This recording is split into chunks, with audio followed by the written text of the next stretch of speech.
Welcome to Luca is a Billionaire, where the only thing I invest in is your answers.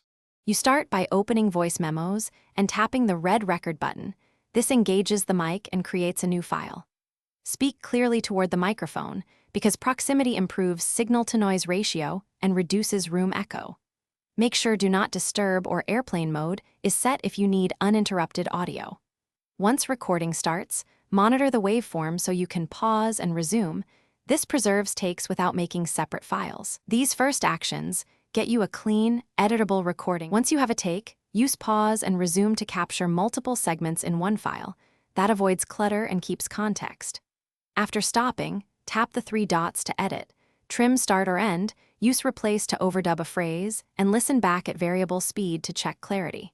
Make sure to rename the memo immediately so you can find it. If it's long, move it into a folder. That helps you maintain version control and speeds up future retrieval. To finish, save any edits and use the share sheet to send your memo by mail, messages, or AirDrop. This preserves audio quality. For long-term safety, back up to iCloud or export the file to Files because local deletions happen. If you get no audio on playback, check microphone permissions in Settings, toggle the app off, and restart your phone. Often the OS releases the mic. If issues persist, record a short test memo to isolate.